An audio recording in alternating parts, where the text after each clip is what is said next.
Good evening, ladies and gentlemen. May I welcome you to the second annual Lord Patten Lecture on Social Renewal. My name is Mark Shucksmith and I'm Director of the Newcastle Institute for Social Renewal. I'll explain social renewal in a moment so that you're not mystified all evening what that is, but first some further words of welcome. This is the second annual Lord Patten Lecture on Social Renewal, as I've said, and the first was given by Lord Patten himself last May. And we're delighted to welcome Lord Patten back to Newcastle University for this event, and he's kindly agreed to chair the proceedings tonight.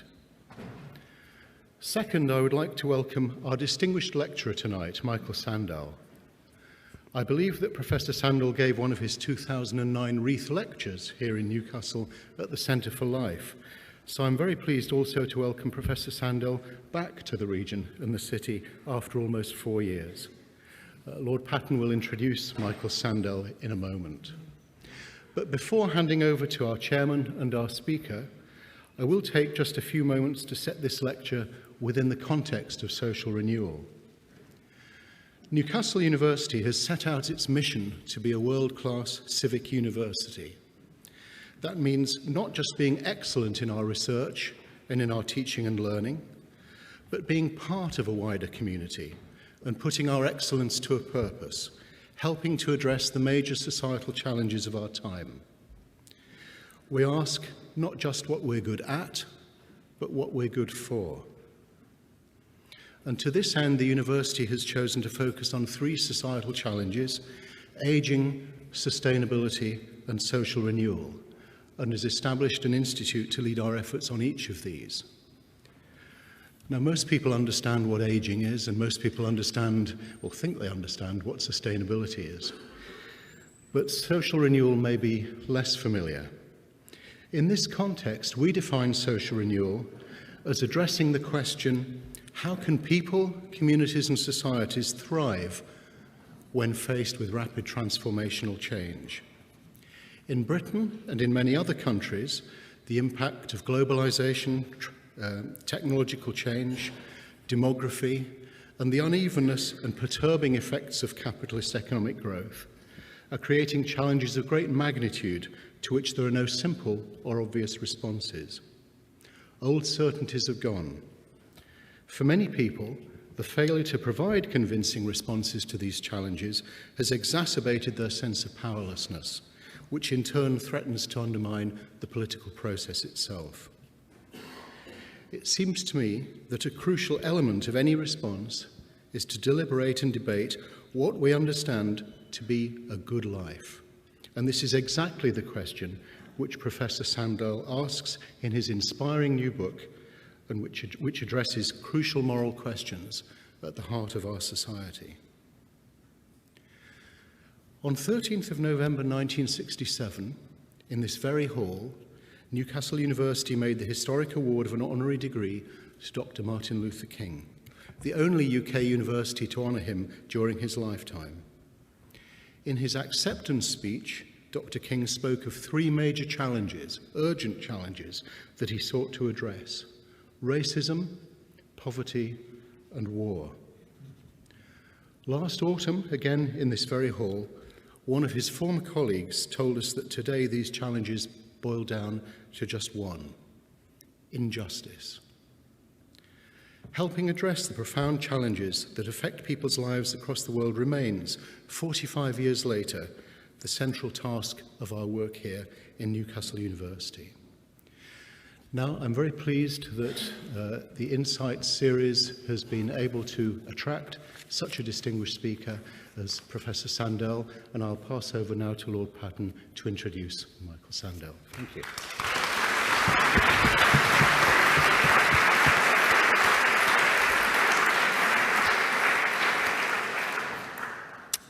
Chancellor, Vice-Chancellor, Professor Sandel, ladies and gentlemen, I feel doubly privileged this evening. First of all, privileged that you started this series of lectures in my name. As I was leaving home this morning, my wife said to me, is this your memorial lecture? Not sure whether she knows something that I don't know. But it's a great privilege and always pleasant to be back in Newcastle on a balmy summer evening like this. I'm also very well aware, when I look at the size of this audience, I think our speaker this evening could have filled St. James Park, of the distinction of Professor Sandel. So I'm really honoured that he has come this evening. He is the sort of modest man who would recoil from most of the fulsome tributes that introductory speakers would normally give. I'll be brief. He's used to being called one of the world's top thinkers, Foreign Policy magazine. He was called memorably, if I'd been called this, I'd have put it up in lights, the world's first moral philosophy rock star. He is, as you know, professor at Harvard of philosophy, where he went after Brandeis and Balliol College, Oxford, where he did his doctorate. He has attracted an enormous following around the world for the best Socratic dialogues since Socrates. The agora is now a great deal larger thanks to technology, and I doubt there's anyone in this hall who hasn't watched some of those extraordinary lectures from Harvard, which are downstreamed to a grateful world, including people like me who for a few moments think they understand philosophy. He's written, of course, about rules. He's written about justice, and most recently, a book which I think encouraged a lot of us to think we weren't entirely balmy, a book on the moral impact of market forces and the importance in life of not forgetting the difference between value and price. So it's a great privilege to have him with us this evening. He'll talk to us and then, in his own way, involving, I suspect, some of you in the process, and then be happy at the end to take questions. But thank you very much indeed for being with us this evening.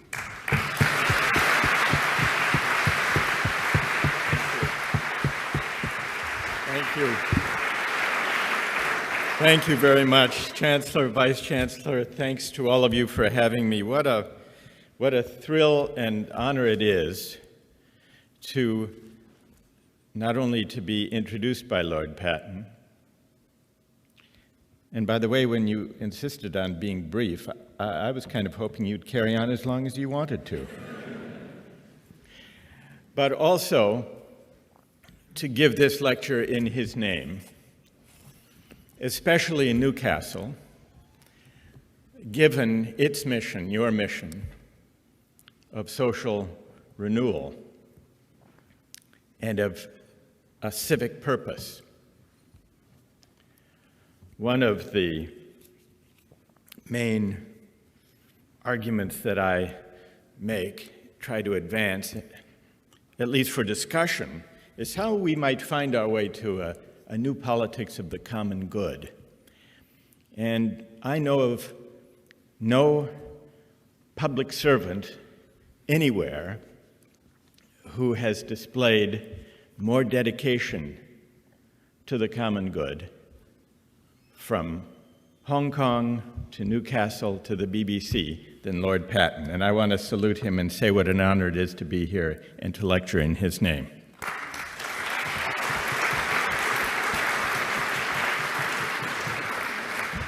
One of the subject I would like to discuss with you tonight, it's the subject of the book, the new book, What Money Can't Buy. It really asks a simple question. well, it's simple to ask, not so easy to answer. What should be the role of money and markets in our societies? Today, there are fewer and fewer things that money can't buy. If you're ever sentenced to a jail term in Santa Barbara, California, just in case that ever happens to anyone here, you should know that if you don't like the standard accommodations and if you have the money, you can buy a prison cell upgrade. You didn't know that? For how much do you suppose? What would you say? Anybody, just shout it out. $1 million. This isn't a hotel, this is a jail. Per night. It's about $90. Now, if you want a way of making some extra money, there are also novel ways of doing this. There are advertising companies. Advertisers want always to find novel places for their advertisements. Some have come up with the idea of what's called tattoo advertising. They buy advertising space on people's bodies, preferably visible places on their bodies. The forehead is a common one. There was a woman who needed to raise money. She was a single mom. She needed money for the education of her son, and she auctioned off space on her forehead, a permanent tattoo for any company that would pay $10,000. Unfortunately, the winning bid came from an online casino. And so for the rest of her days, she will have the advertisement for the online casino tattooed to her forehead, but for $10,000. One advertising executive said he thought it was a good idea, not altogether novel. He said it's a bit like, he said it's a little bit like the old sandwich board, but a bit more organic. Well, these are small examples, but throughout social life, more and more of our institutions are governed by market principles. We have increasingly in our societies for-profit schools, for-profit prisons, for-profit hospitals. This tendency has affected the way we fight our wars.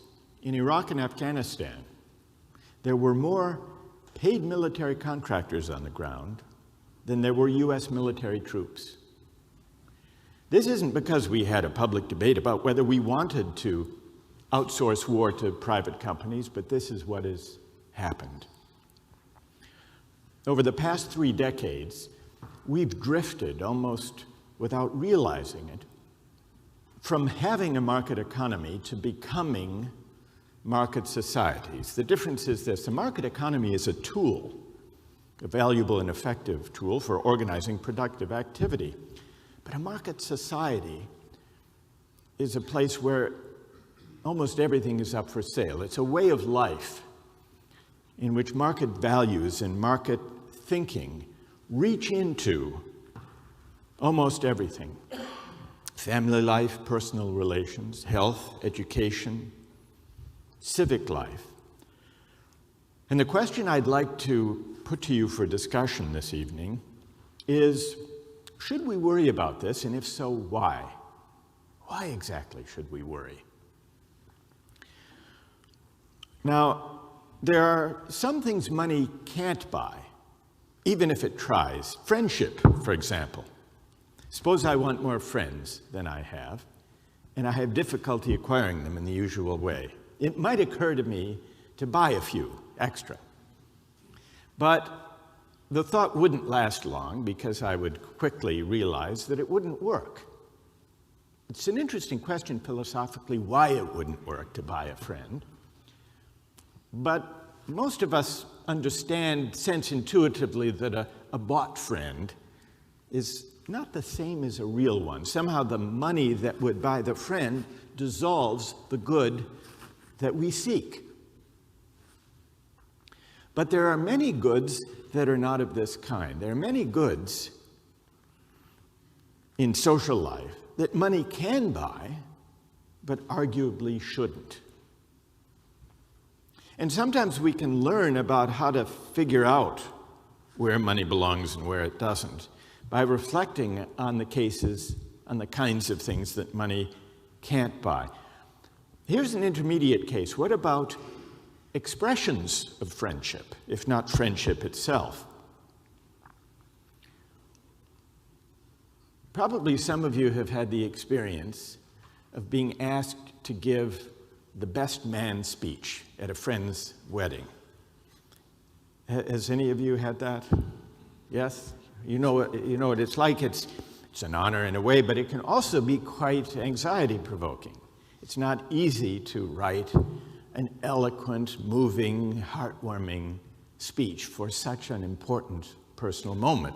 Now there is help. There are websites that you can go to if you find yourself in this predicament, and they will provide you a custom-made best man speech. For how much do you suppose? 500. It's a pretty costly wedding speech. Any other guess? 100? Well, it's $10. This is a custom-written wedding speech. $10? Well, it's $149, shipping and handling included. You enter in some information about how you came to know the couple, whether you want a heartwarming speech or a tearjerker or a funny one. And within 2 to 3 business days, they deliver you the speech. Now, in a sense, a wedding speech is a good that money can buy. Up to a point, would it be the same? This is the question that intrigues me. Would it be the same good? Well, it depends. I suppose it depends in part on whether after you deliver it, your friend finds out. I mean, how would you feel if at your wedding, your closest friend gave a heartwarming speech, so moving that it brought tears to the eyes of everyone in the room, including you. And then later, you found out he'd bought it online for $149. Would the meaning of it change? Probably it would. And the clue to this is that most people who give them, I suspect, don't announce that the speech I'm about to give, I just bought online for $149. So if covering up the provenance of the speech is necessary to preserving its meaning, that's a pretty good indication that even a wedding toast, though nominally it can be bought, is a good that's somehow corrupted or degraded or diminished in its meaning and in its value by the purchase and sale. Take books. Now, books have always been commodities in a sense. You can't go into the bookstore and just walk out with a book. You have to pay for it. So in that sense, a book is a product. But books have never been thoroughgoing commodities. Take the practice of paid product placement. It's familiar in television and the movies, not so much in books. Until recently, there was, some years ago, a British writer named Fay Weldon. Has anyone ever heard of her? Yeah. Pretty well known. And she entered into a deal with a jewelry company to write a novel that included paid product placement. The jewelry company was Bulgari Jewelry, and the contract specified that she had to mention, in exchange for a payment, the name Bulgari at least 12 times in the novel. The title of the book, aptly enough, was The Bulgari Connection. Now, she came in for some criticism. Many critics complained about the clunkiness of the product-laden prose that resulted. Would you want to hear an example? Here's one. Quote, "A Bulgari necklace in the hand is worth 2 in the bush," said Doris. Or here's another one. Quote, "They snuggled together happily for a bit, all passion spent, and she met him at Bulgari that lunchtime." Fortunately, product placement, paid product placement in books hasn't really caught on, but I suspect that with the advent of digital publishing and electronic readers, the experience of reading will be brought in closer and closer proximity to commercial advertising. Last year, Amazon put out 2 versions of its popular Kindle reader, the standard version, and then an almost identical version for $40 less. The only difference is that on that Kindle, the cheaper one, you had to be willing to put up with banner ads on the homepage and on the screensaver. Would it be worth it?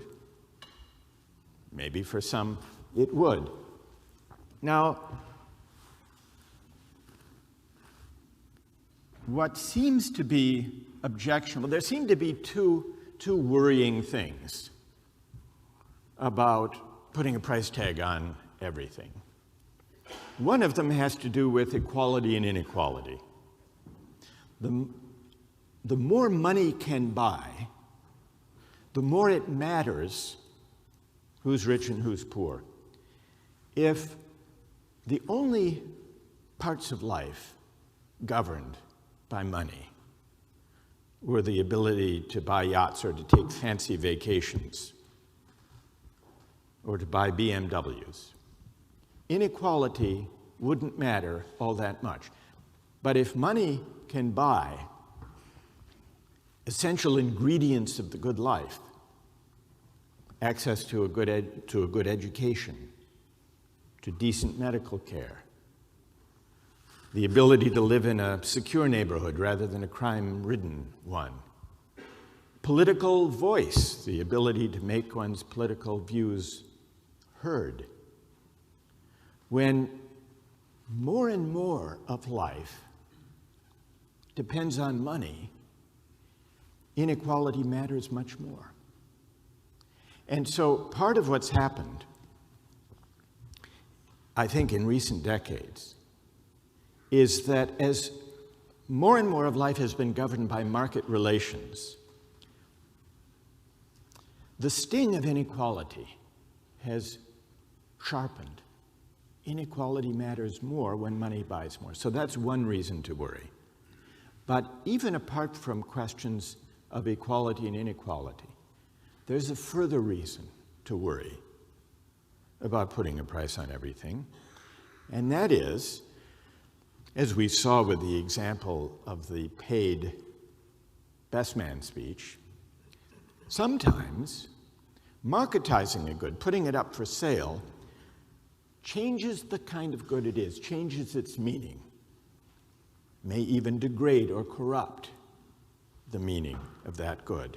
And it's a difficult thing to sort out in advance which goods and social practices will be diminished or corrupted by market valuation in exchange, and which will survive untainted by the buying and selling. And so that's really the question that I would like to put to you tonight. And to do it, I would like to see what you think about the following proposal. It's to do with refugees. Now, there are more refugees in need of asylum each year than there are countries willing to take them. So one proposal advanced by an economistically minded law professor was to convene an international convention to work out a formula of assigned refugee asylum quotas for each country, probably based on per capita GDP or some such measure. But in order to persuade the countries of the world to accept higher assignments, higher numbers of refugees than would otherwise be the case, add a provision that enables any country, once it's received its assignment, either to admit that number of refugees each year or to pay another country to take them instead.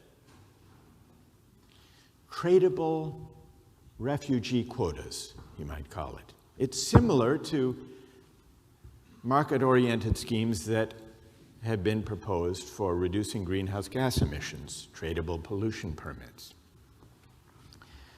Let's just see by a show of hands what you think about the proposal for tradable refugee permits. The argument is it will enable more refugees to receive asylum than would otherwise be the case. How many would be in favor? How many think it would be worth a try? Raise your hand. Go ahead, we'll have a discussion. You can, that's all? It's only about a dozen people. How many would be opposed? Large number opposed. All right, well, we need to hear from some of you brave souls who, in some cases, timorously raised your hand. Let's first hear from those in the majority who oppose it. Let's hear those arguments, and then we'll see if there's someone who can argue the case in favor. Who will get us started by explaining why, those of you who oppose it, why do you oppose it? What's wrong with it? Remember, it's giving, the argument is that it gives more places to refugees in need of asylum than would otherwise be the case. Then why oppose it? Because it means the rich countries can just sell off and say we don't want. All right, why don't we get a microphone? Go ahead, stand up and tell us. Yes, yes, go ahead.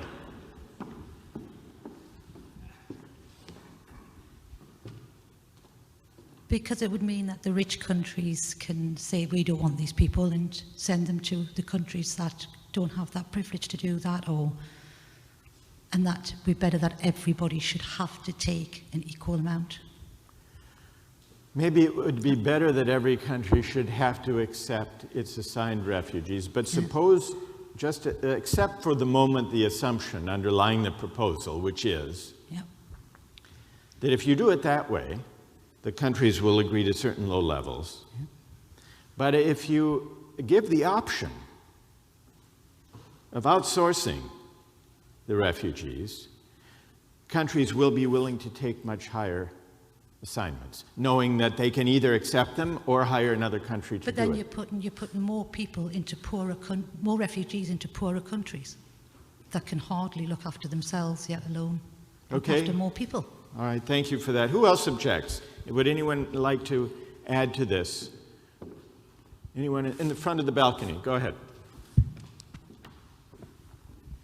It feels intuitively like a simplistic solution to a complex problem. So you just want to say we could try harder to solve it. But do you have an objection in principle? Suppose it would lead, suppose for the sake of argument, it would lead to more refugees receiving asylum. Would you still oppose it?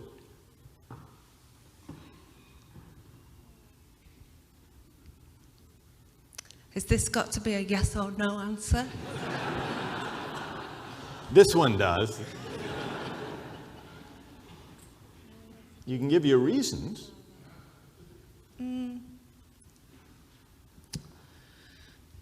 It's impossible to say yes or no, because then we start to get into bigger examples of solving the problems in the countries where the refugees are coming from.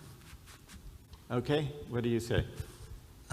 What we don't recognise is that the rich countries are the countries most responsible for the number of refugees, and it's them getting out of, or us getting out of, the problems that we've caused. It's rather like the oil companies pursuing oil in the retreating Arctic ice.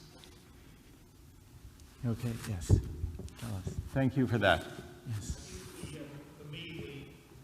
I wonder if we have any microphones down here that can reach more quickly. Do we have, who else is holding a mic? Maybe if our other runners could. Go ahead, yes, please. I think for me the problem is that it has overtones of commoditizing people. And so it's not the same as slavery, but it's sort of somewhere in that very uncomfortable space. Come on, wait, keep the microphone for a moment.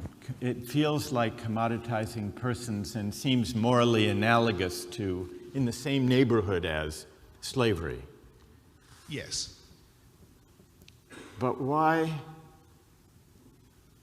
is that? The refugees are not being enslaved, they're not being forced to work.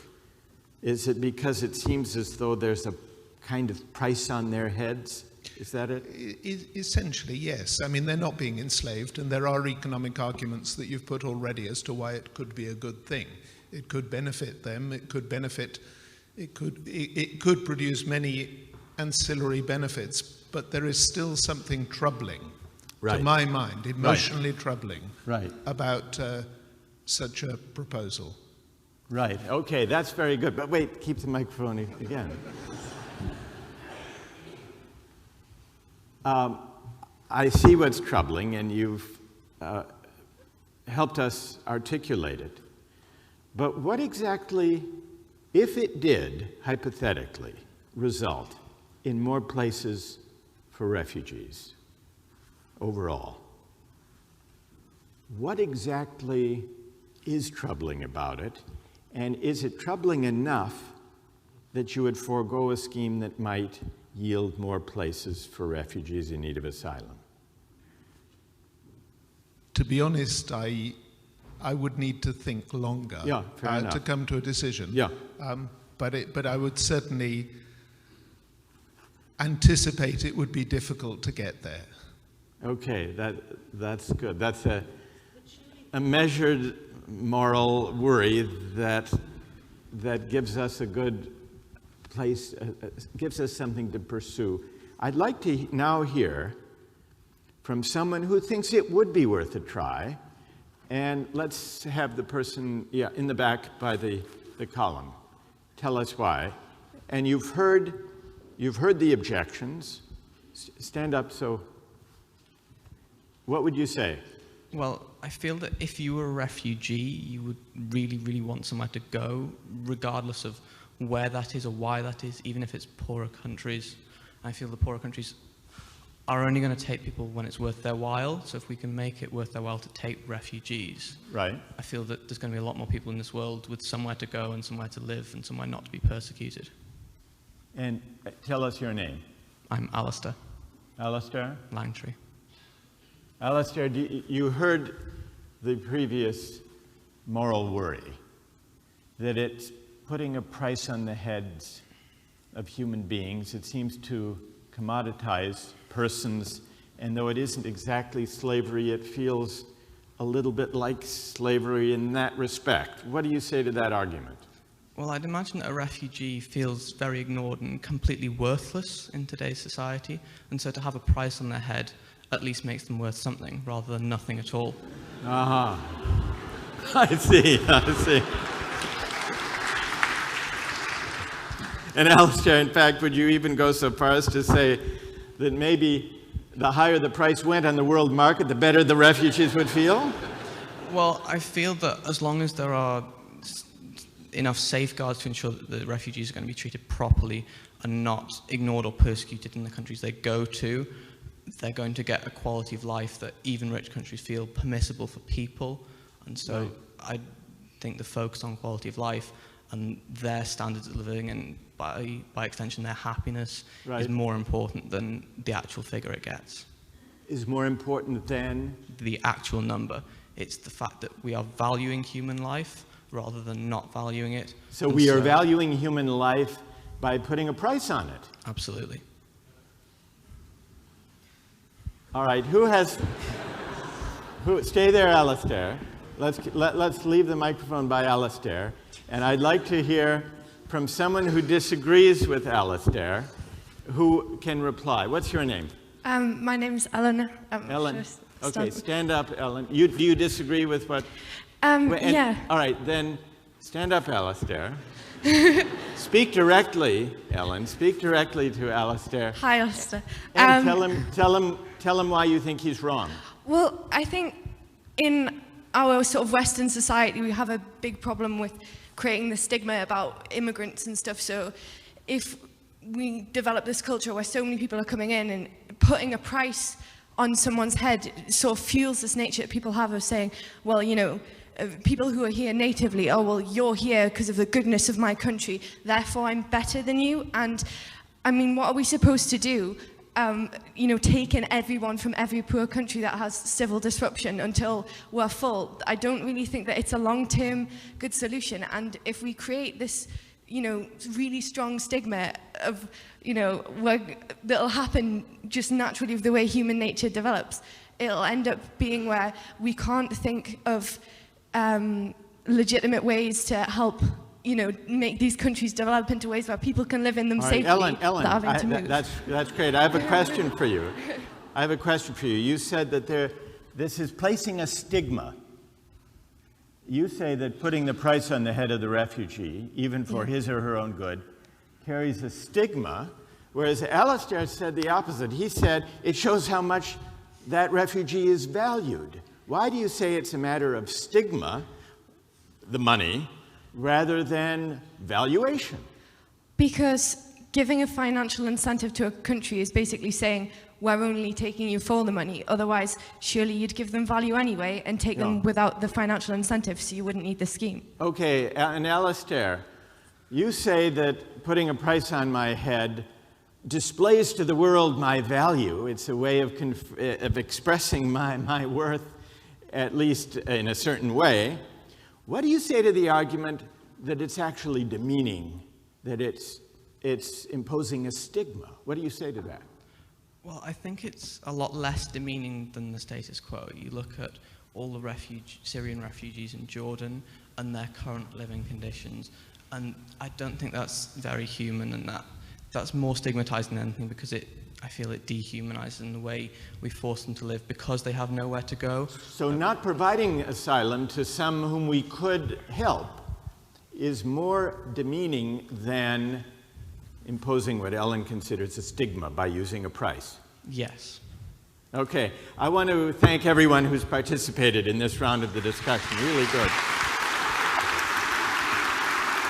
So what emerges from this discussion, this debate really, about whether to use a market mechanism to allocate refugees, is whether the use of the market mechanism demeans or diminishes or places a stigma upon the refugees. And if it does, then we have, in evaluating this scheme, not one question, but two. Not only the question, will it enable us to find more places, but will it do so in a way that respects the dignity of the persons or demeans them? Now, I'd like to put to you a different kind of market mechanism that some have proposed, and some schools have actually tried out to improve academic achievement.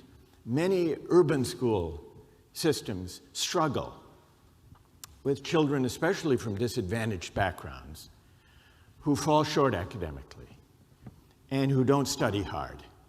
And so some economists have proposed as a solution to provide, for the schools to provide cash incentives for getting good marks or high test scores.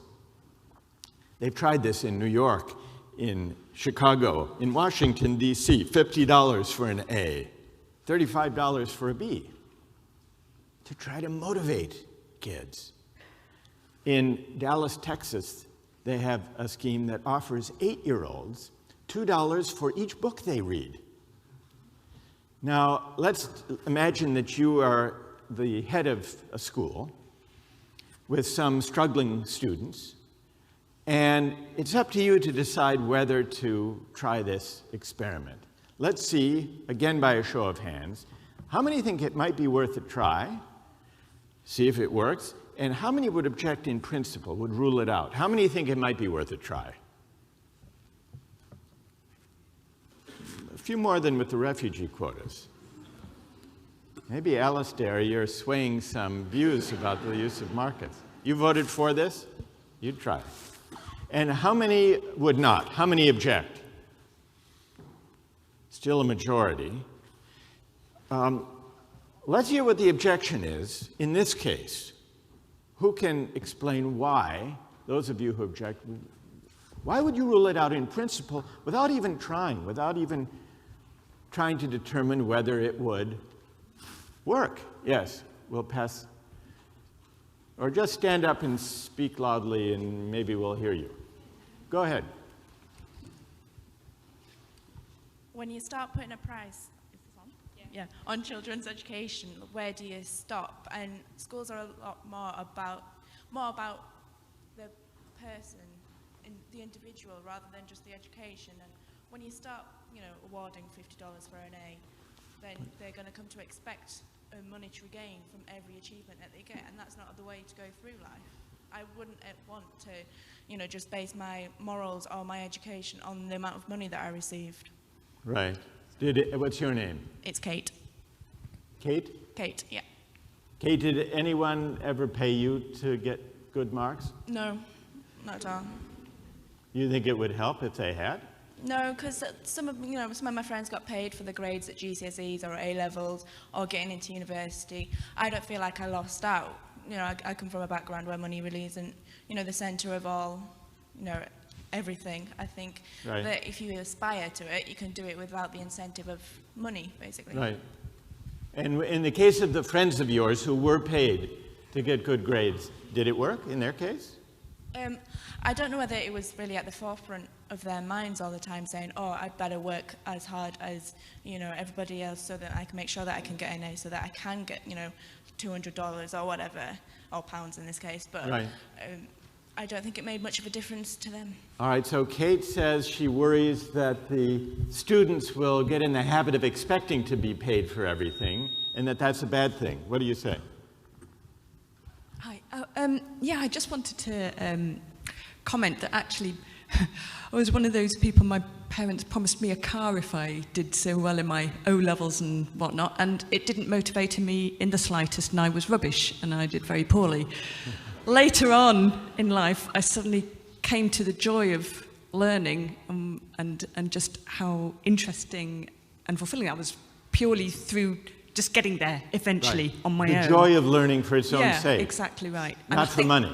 No, I think there has to be much more creative ways of solving these issues than just throwing money. It's like the lowest common denominator. Yeah. Pay somebody's, is a tenner. Go and do that. Okay, now let's hear from someone who thinks it would be worth a try, at least to see if it works. What would you say to the arguments? Go ahead. You're in favor? I don't see a principled objection at this stage. I think this is very different to the previous question. The objection beforehand was we were comparing the potential positive effects, I guess a utilitarian outcome, against a question on human dignity. Putting a price on a person's head raises those kinds of issues. Here we're looking at, I don't see there being an issue of human dignity here. What we're essentially saying is, well, if we pay children as an incentive to work hard and achieve good grades, will that have a good outcome? And the issues that have been raised so far as well, what could the potential negative outcome be? Would there be an overall negative effect? Will it lead to the distortion of expectations, is I think the point that was being raised from the balcony. Will there be a negative social effect? Because the adults we're raising these children to become will have their expectations distorted by that marketization. Okay, so you're saying that in this case, it's all about the effects. Exactly. And it's not about dignity and respect on the one hand to be weighed against positive effects on the other. Here, the objections you've heard so far, it's all about how you would formulate the policy and whether or not you could formulate... About whether it'll work, yes. or whether it'll cultivate bad habits and therefore won't work. Absolutely. Okay, that's good. What's your name? Rachel. Rachel? Clement, Rachel Clement. And, all right, well, this is an interesting suggestion. So the question is, I suppose one question that might be asked, Rachel, of your view, is what would count as this scheme working? I should mention what happened in these experiments. The cash for grades did not seem to improve test scores or grades, but the $2 for each, the $2 did lead those 8-year-olds to read more books.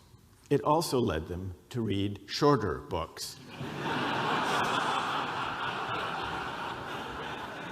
But the real question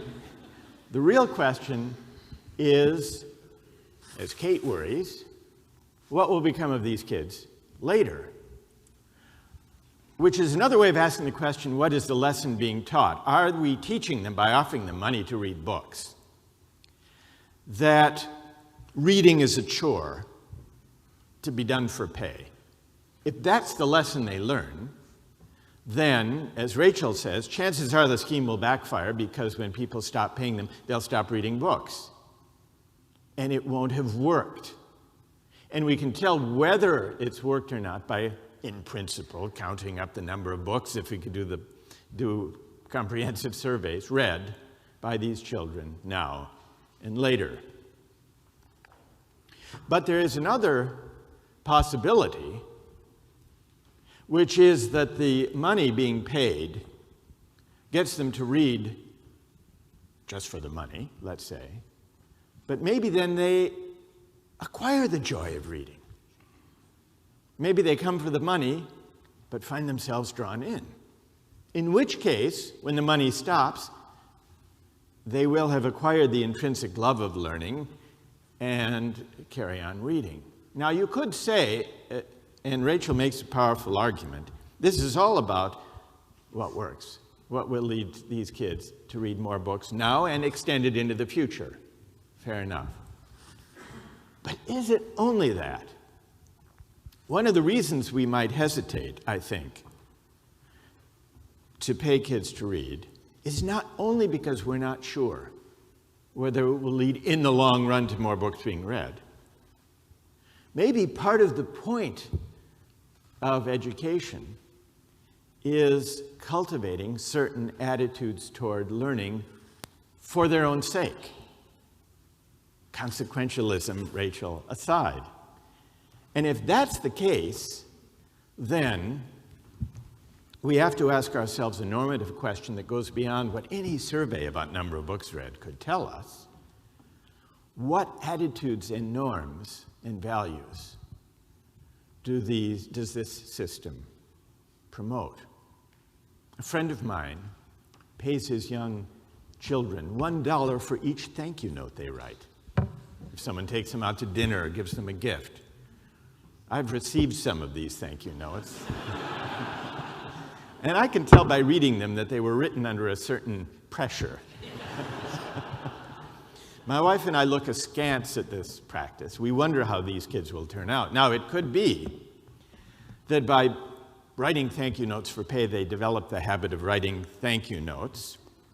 The habit takes, they eventually learn the real reason to write thank you notes, which is the expression of gratitude, such that when the money stops, they carry on writing them for the higher motive, not for the lower one, in which case all will be well. But it could also turn out the other way. It could be that the lesson they are being taught is thank you notes are the sort of thing one writes for pay. And if that's what they learn, when the money stops, so will the thank you notes. That's the consequentialist concern of Rachel. But not only that, they may find it difficult ever, Rachel, to learn the virtue of gratitude, in which case their moral education will have been corrupted. That's a question, that's a moral question that's independent of the, strictly speaking, consequentialist effect. Now, we've been discussing the way in which market mechanisms and cash incentives can change or corrupt or crowd out attitudes and norms worth caring about. We've used some small examples to test our intuitions, but one can see this writ large. In Switzerland, some years ago, they were trying to decide where to locate a nuclear waste site No community wants one in its backyard. They identified a small town in the mountains of Switzerland as likely to be the safest place. But under the law, the local community had to approve. And so before the decision was made, a survey was done of the residents of this town in Switzerland. And they were asked, if Parliament chooses your town, will you vote to accept the nuclear waste site? Despite the risk, 51% said yes. Then they asked a follow-up question. They sweetened the deal. They said, now suppose that Parliament chooses your town and offers yearly financial compensation to each resident of the town, up to 6,000 euros a year. Then would you accept? Now how many do you suppose said yes? What do you think? 70? 85? 100? What? 35, lower. This is like an auction here. The number dropped from 51 to 25%. The number fell in half when money was offered. Now, from the standpoint of standard economic analysis, this is a paradox. Normally, if you pay people to do something, you get a greater willingness to do that thing, not less. So what do you suppose happened? What explains this seemingly anomalous result? Anyone, just call it, what do you think?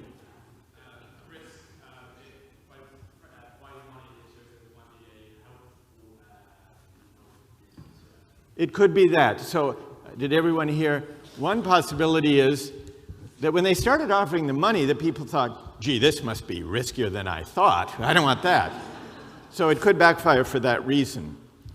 But they tested for that explanation, and they found that the estimate of the risk by the respondents was about the same before and after the financial offer. So while that's a plausible account, something else must have been going on. What do you suppose it was?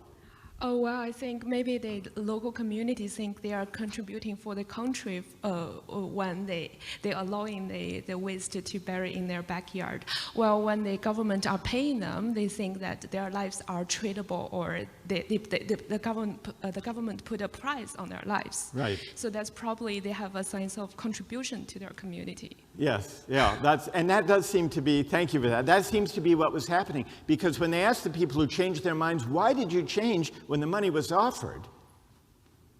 Many of them said, we didn't want to be bribed. And so before, when they were asked without money to accept it, the majority was willing to accept it for the sake of the common good, out of a sense of civic responsibility. But once money entered the picture, the nature of the question and of the relationship changed. What had been a civic question, a question about the common good, now became a transaction, a financial deal. And whereas people were willing to make a sacrifice for the sake of the common good, they were not willing to sell out the safety and the health of themselves and their families for money. That's why it felt like a bribe. In Israel, there were some kindergartens, daycare centers that had a problem faced by all such kindergartens, parents coming late to pick up their children. So with the help of some economists, they established a fine for late arriving parents. What do you suppose happened? More parents came late. Now, here again, it's a paradox if you're thinking in terms of the price effect, as the economists call it. You place a price on something, and yet more people do that thing. Here again, it seems that the money changed the transaction, the meaning of the relationship. Before, when parents came late, they felt guilty. They were imposing upon the teachers. But now that they can pay for a late arrival, it's like paying for a service, like hiring a babysitter. What these examples suggest is that money and markets sometimes change the meaning and the character of goods. Economists often assume that markets are inert, that they do not touch or taint the goods they exchange. And this may be true enough if the goods in question are material goods. If you give me a flat-screen television or sell one to me, the flat-screen television will work the same either way, whether it's a gift or a bought product. But the same may not be true if we're talking about the marketization, the buying and selling of personal relations, health, education, teaching and learning, civic life. In these domains, introducing market mechanisms and market values may crowd out non-market goods worth caring about. If this is true, there are two important implications. One is for the way we conceive economics and teach it. In the 20th century, economics came to present itself as a value-neutral science of social choice and of human behavior. This is different from the way it was originally conceived by Adam Smith, who saw economics as a branch, as a subfield of moral and political philosophy. Now, the picture of economics as a value-neutral science, I think, was always questionable.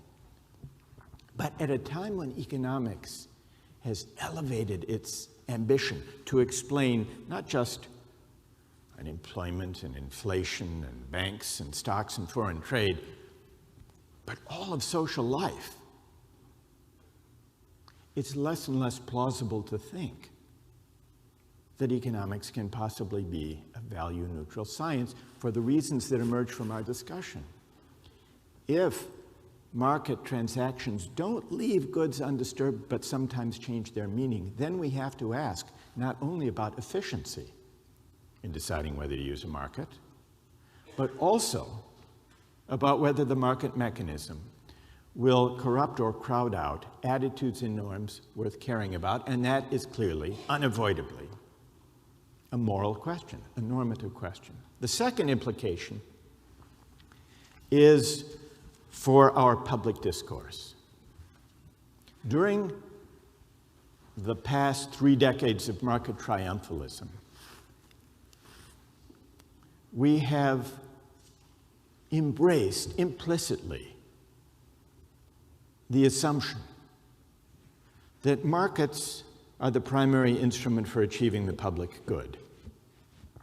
And this assumption has been widely shared, despite differing actual policies, across the political spectrum.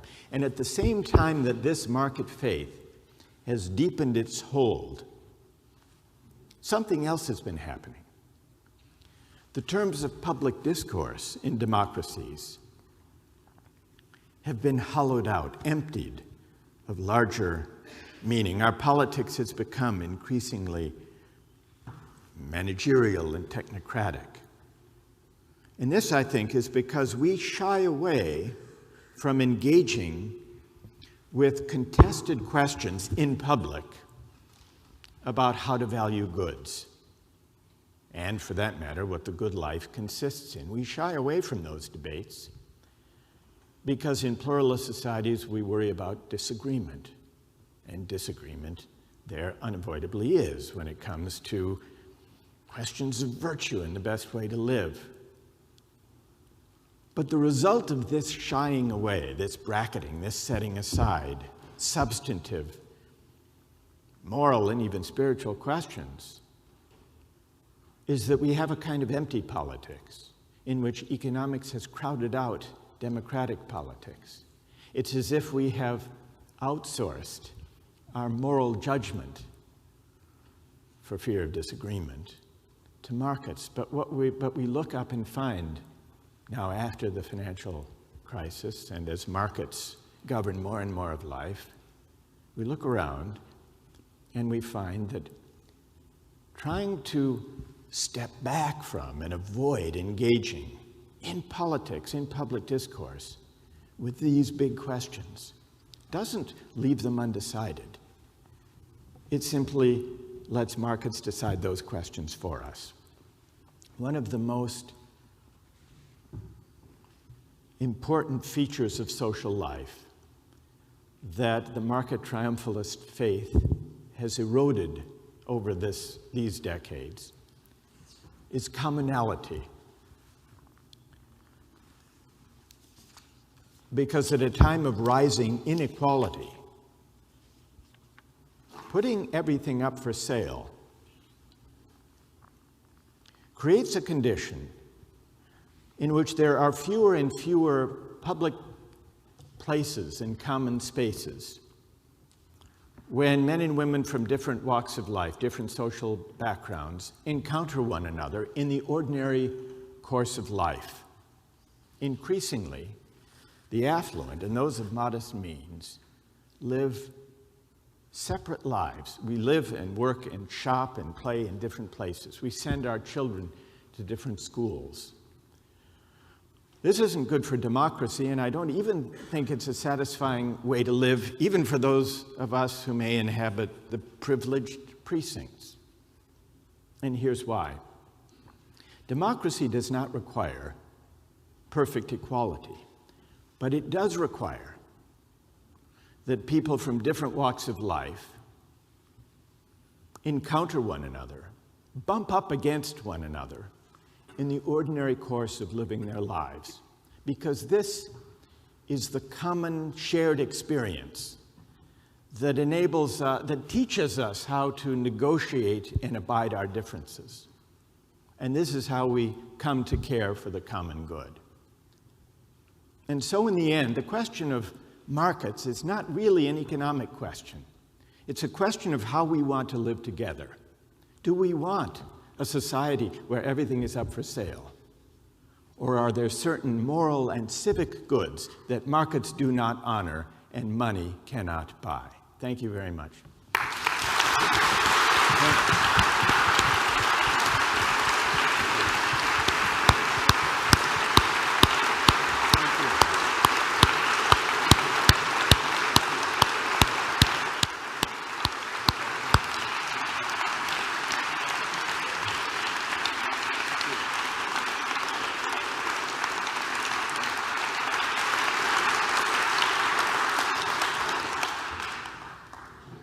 Okay, I think we've got 10 minutes or so for any questions which you may want to put to Professor Sandel.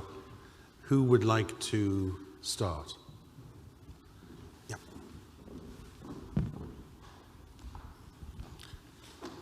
I'd like to ask you your view on an issue fairly current about universal benefits versus needs-based benefits, and the case that I think is quite compelling that says universal benefits, at least some, should be maintained because they provide some kind of binding mechanism. Some kind of binding. Social I see. mechanism. Yeah, all right. It's a great question, and this is much debated, universal versus targeted, means-tested benefits. The argument, obviously, for means-testing benefits is that at a time when resources are limited, the resources should be directed to those of greatest need. That's the argument for means-testing, clearly. But the counter-argument is precisely the one you suggest, that even though it's counterintuitive from the standpoint of distributive justice, to say that people, regardless of means, should have access to certain benefits.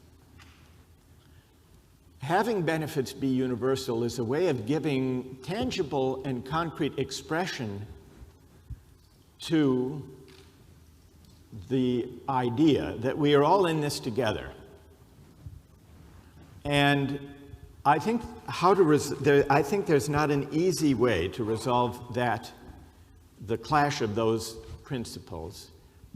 I would simply say this: whether it may depend on the public character of the benefit and the way it's provided. If it's a check in the mail, the answer, the concern about cultivating a sense of shared common space and practice may be different than if the shared benefit has to do with creating public institutions civic places, public transport, gathering places, whether cultural centers or clinics, that everyone, rich and poor alike, wants to use because the services provided are of a high standard, and it provides class-mixing institutions in a society. And I think one of the great defects of the market-driven societies we increasingly inhabit is that there are fewer and fewer such spaces. So I've not perhaps given a definitive answer except to say it matters all the more, the universality and the solidarity expressed, when the benefits at stake, the public services at stake, bring people together. The most important example being schools. Schools should be universally provided precisely because it's not just providing access. It's creating a common space and a common experience that's important for democratic citizenship. But of course, as a citizen, you can be entitled to a benefit, but not claim it. Should I claim winter fuel allowance? Now, here I'm being hypocritical, because I could show you my freedom pass. But that's for the bus. That's for the bus. Oh, no, but the bus matters. I'm a twirly. If I get to the station before 9:30, it's too early. So, but I want Lord Patten to be on the bus because that's.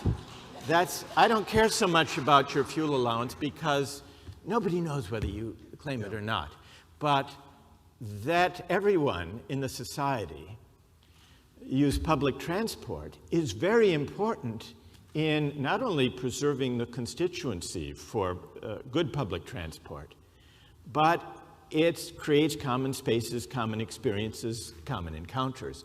So it's a great example of the difference between riding the public transport and claiming a fuel allowance that's nobody knows. That matters in deciding this question. Gentleman with a hand up. Yeah.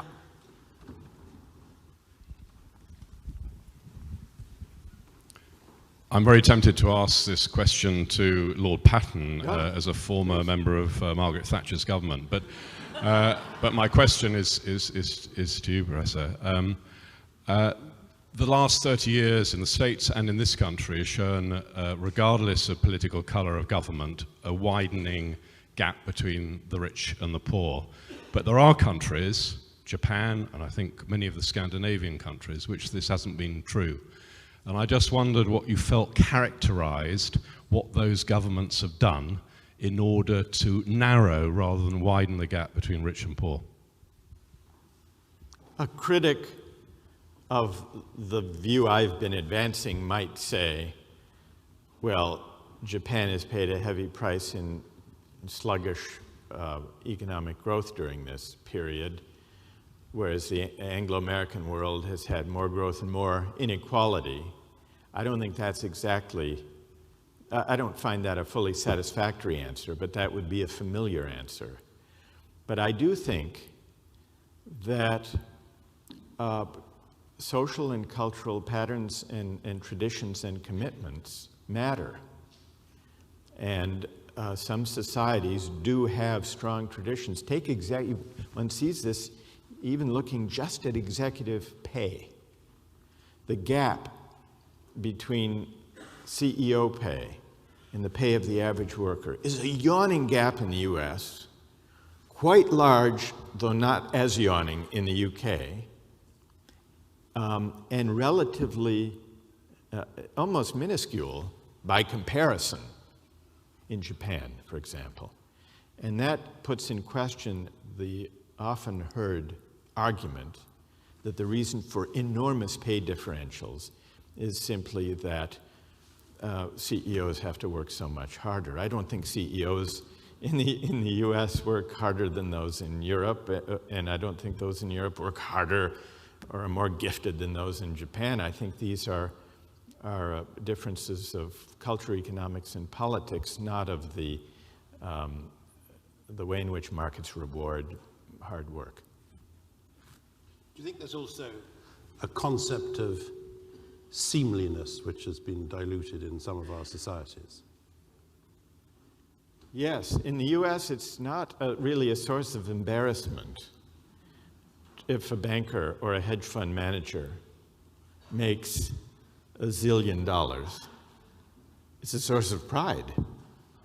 Whereas there are other societies, and this goes back to the question of culture and norms, where there are traditions of solidarity that generate a certain kind of embarrassment at great yawning gaps. And to speak of seemliness, I love the language of it.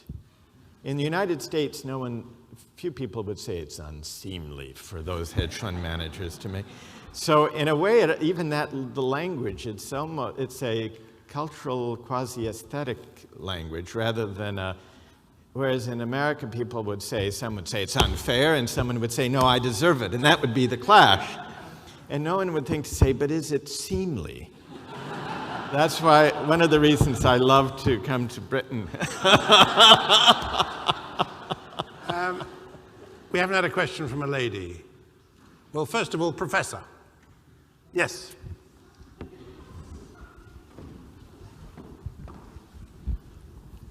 It is a slightly academic question. You did some thought experiments with us, and you also talked about real experiments, your example of money in schools. I'd like you to say something about the whole idea of whether it is possible to do controlled experiments, because a lot of the stuff that's coming out of economics has been about experiments. But in many situations, you have to, it's very complicated. Yes. Some solutions might work, but it's very difficult. It's not in social sphere like medical science, where we have a tradition right. of doing controlled trials and experiments.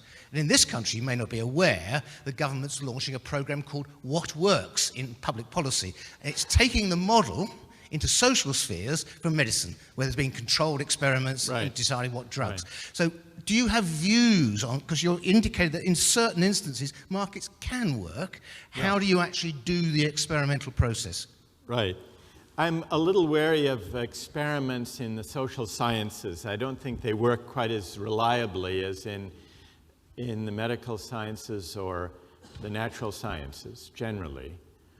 I am very much in favor of making economics more empirical and less formalistic, less scientific.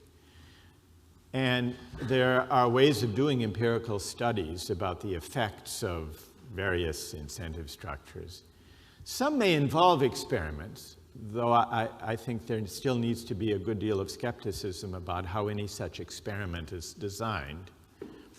But I think economics should change in two directions. It should become more, it should be reconnected with moral and political philosophy. That was the main argument I was making about economics in the lecture.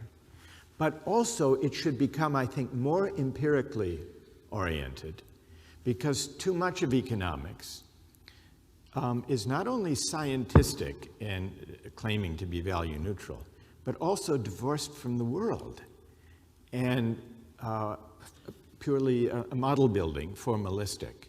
And so I do think that empirical studies matter, though they needn't necessarily be experiments designed in a social scientific laboratory.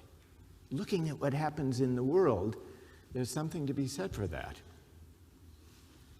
Gender balance, yes, there's a lady at the back, pink, yeah. Yes, is this on? Yes.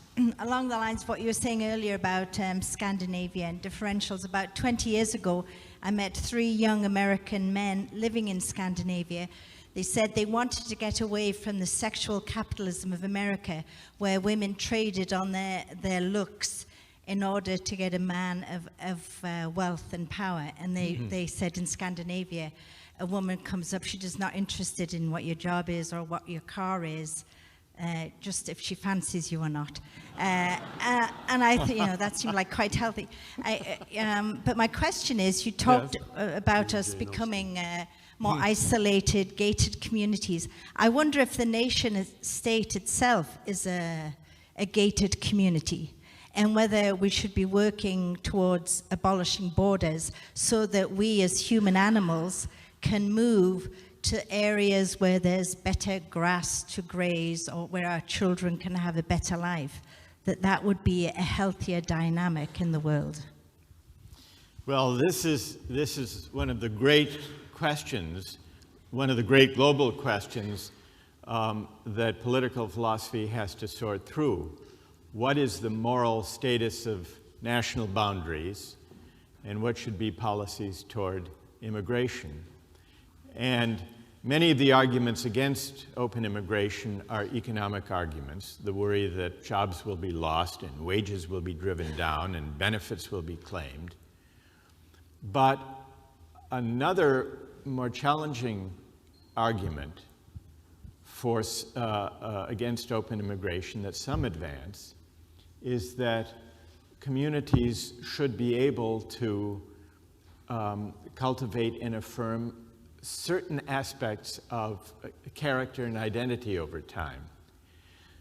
Now, I don't think that's a decisive argument against open immigration, but I think that the debate about immigration should address the broader cosmopolitan universalist human aspirations suggested by your question, and put them alongside arguments about communities of character and shared identity. That should be the debate, or at least a good part of the debate about immigration, rather than some of the lower concerns that inform the debates we commonly have about immigration. So I don't have a quick and direct answer except to say that the ethical principle that you suggest is powerful and needs to be taken into account along with these other considerations. Last question. Lady with glasses, right arm in the air. My question goes back to the refugee example. We put prices in human life every day. We have life insurance, we pay people if their relatives die in plane crash and stuff. Should we stop doing that altogether? Putting a price on human life? Because that's what people seem to object to. Right. People, it does seem to be objectionable to put a price on life, and yet, as you say, life insurance policies do that, annuities implicitly do that, pensions do. Compensation for loss of life puts a kind of value on life. But the question is whether the prices we place on life in those kinds of cases are all-purpose prices that give us a full account of the value of human life. It does go back to the discussion we had, because one argument that we heard was that by putting a price on a life, on a human life, we make explicit the value of that life. And that's an affirming thing. And then we heard a counter-argument that suggests, no, putting a price on a life is not an affirming, but a demeaning thing. And in order to sort out that debate, we have to ask ourselves a question that lies right at the heart of our topic tonight, which is, how should we properly value goods, including human life? How should we assign value?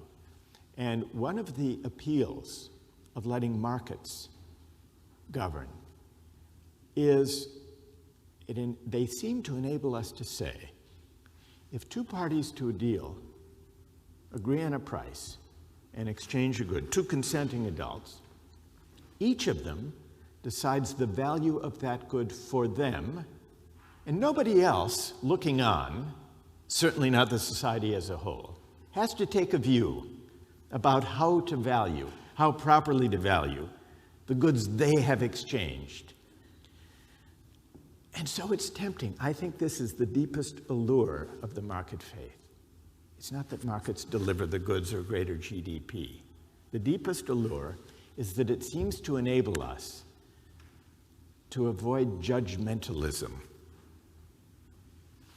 Who's to say what is the right way of valuing reading a book, or giving refuge to giving asylum to a refugee, or an organ that someone needs for an organ transplant? Who's to say? Just let the parties make their deals, and then the rest of us don't have to engage in those messy debates. And my argument in the book and in the discussion tonight is that allure misleads us. It misleads us into thinking that we can possibly have a public life that avoids moral judgment of this kind. And instead, we need to engage more directly with competing ideas about how we should value the good things in life. Not because we will agree, but because having a morally more robust kind of debate about the social goods and the human goods we prize will lead us to at least learn more about views with which we disagree.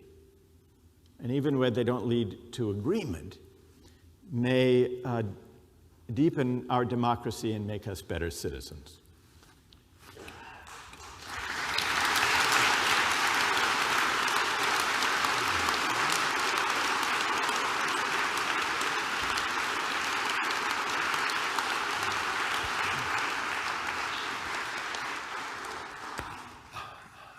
I'm sure you'll all agree that that was as great a treat as we all expected it to be.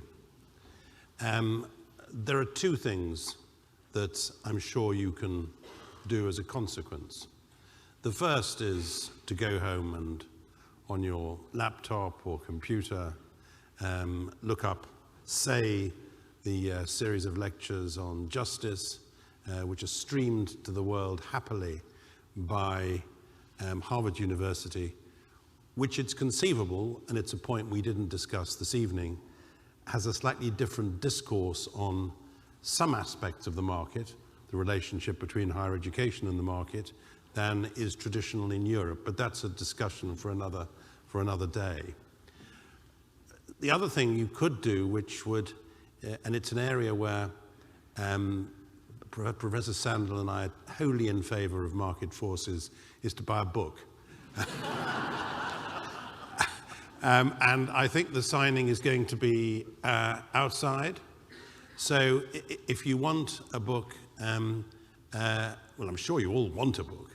If you want a book signed, Professor Sandel has about half an hour to oblige. But I just want, once again, on all your behalves, to thank him very much indeed for coming to Newcastle this evening and for that performance.